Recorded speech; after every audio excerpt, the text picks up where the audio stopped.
अस्सलाम वालेकुम दोस्तों।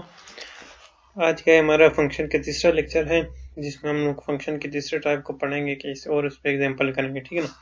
तीसरा टाइप उसमें क्या था कि इंटीजर नेम वाइड, मतलब वो ऐसा फंक्शन जो हमें रिटर्न करे, हम लोग उसको कोई आंसर दे, कोई उसको वैल्यू दे और वो उस पर प्रोसेस करके हमें कोई वैल्यू रिटर्न करे। ठीक है ना। तो ये क्या है कि रिटर्न करेगा लेकिन कोई चीज़ गेट नहीं करेगा, पैरामीटर इसको हम लोग पास नहीं करेंगे। ठीक है ना। तो मैंने सबसे पहले तो लाइब्रेरी कॉल की यूजिंग नेम स्पेस लिखा और ये मैंने प्रोटोटाइप दिया। ठीक है ना। आप लोगों को प्रोटोटाइप की समझ आएगी क्योंकि प्रोटोटाइप क्या होता है, तो अगर समझ नहीं तो दोबारा भी पूछ सकते हैं। ठीक है ना।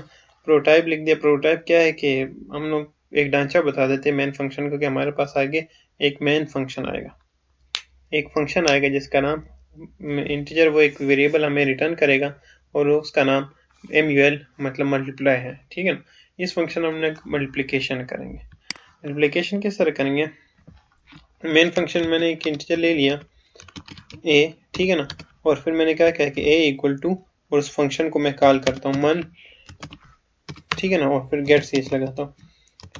अब ये जब फंक्शन कंपाइलर रन करेगा, कंपाइलर मेन पे आएगा, मेन पे जब आएगा तो देखेगा एक इंटीजर a वेरिएबल ही बना लेगा और उसके बाद a को a वेरिएबल में क्या करेगा, मल्टीप्लाई की वैल्यू, मल्टीप्लाई वैल्यू हमें जो मल्टीप्लाई फंक्शन हमें जो वैल्यू रिटर्न करेगा वो a में स्टोर कर देगा। a में क्या स्टोर कर देगा, मल्टीप्लिकेशन जो वैल्यू हमें रिटर्न करेगा वो किस में स्टोर हो जाएगी, वो हमें a में स्टोर हो जाएगी। ठीक है ना। उसके बाद मैं इधर कर लेता हूँ कि सी आउट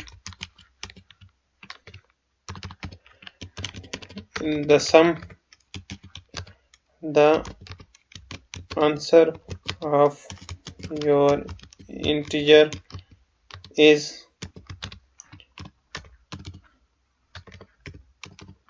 a। ठीक है ना।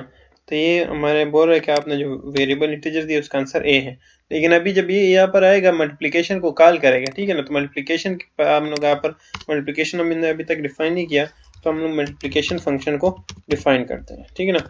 तो मल्टीप्लिकेशन फंक्शन क्या करे, कोई भी वैल्यू मतलब पैरामीटर्स गेन नहीं करना, तो वाइड है।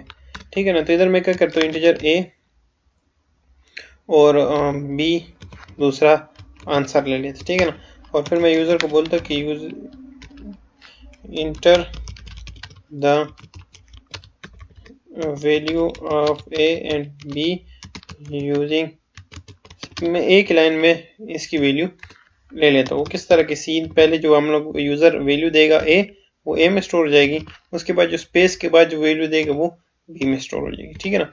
और फिर मैं क्या करता हूँ कि answer equal to a multiply by b, और मैं फिर क्या करता हूँ, जो आंसर मेरे पास आया इसको मैं रिटर्न कर देता हूँ। क्यों रिटर्न कर देता हूँ, क्योंकि मुझसे ये फंक्शन क्या कह रहा है कि ये फंक्शन कुछ ना कुछ रिटर्न करेगा, तो मैं वो आंसर रिटर्न कर देता हूँ। जो आंसर मेरे पास आया है उसको मैं रिटर्न कर देता हूँ। इसको भी रन करते कि क्या काम कर रहे हैं। मुझसे बोल रहे कि फंक्शन आप क्या करें, enter the value of a and b using space. ठीक है ना। तो मैं पहली वैल्यू देता हूँ 4 की, दूसरी वैल्यू देता हूँ 6 की, इसको मैं इंटर करते हुए मुझे कह रहा है your answer is 24, 6 for the 24। ठीक है ना। तो ये किस तरह काम किया इसने, इसको अभी देखते हैं कि इसने किस तरह काम किया हुआ है। तो ये जब मैं फंक्शन को मैंने रन किया है, मैंने मेन प्रोग्राम को ओपन किया, मेन में इधर आया a इक्वल टू मल्टीप्लिकेशन, मतलब जो मल्टीप्लाई में जो आंसर मुझे रिटर्न कर रहा है वो a में स्टोर हो जाएगा, यहाँ से आएगा मल्टीप्लिकेशन में। ठीक है ना। यहाँ से क्या आ जाएगा, मल्टीप्लिकेशन में आ जाएगा। इधर 3 वेरिएबल इसने डिक्लेयर किए, a b और आंसर। मुझे कह रहे कि a और b के लिए वैल्यू मुझे दो, मैंने वैल्यू दी, उससे वैल्यू के इसने क्या किया, मल्टीप्लिकेशन किया, और वो आंसर कहाँ चला गया, आंसर a में स्टोर हो गया। ए में क्या स्टोर हो गया है, ए में आंसर स्टोर हो गया। ठीक है ना। तो और उसके बाद मैंने ए को सी आउट कर दिया। तो इस तरह ये फंक्शन काम करता है। मल्टीप्लिकेशन में जो आंसर हमें रिटर्न करेगा वो ए वेरिएबल में स्टोर हो जाएगा और उसके बाद इंटीजर ए आ जाएगा। ठीक है ना। मैंने ए में उसकी वैल्यू आ जाएगी, मतलब मैंने यहाँ पर दिया 6 और मल्टीप्लाई बाय 4, 6 4 द 24 आ गया। आंसर में क्या आ गया, 24 आ गया है। आंसर में जब 24 आ गया, उसके बाद मैंने ये कीवर्ड लिखा है रिटर्न आंसर, मतलब आंसर में जो वैल्यू है वो रिटर्न करो। वो जब रिटर्न हो जाएगी वो क्या आ जाएगी, ए में आ जाएगी।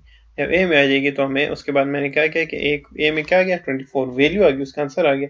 उसके बाद मैंने सी आउट कर दिया ए को, ठीक है ना। तो एक सिंपल सा प्रोग्राम था।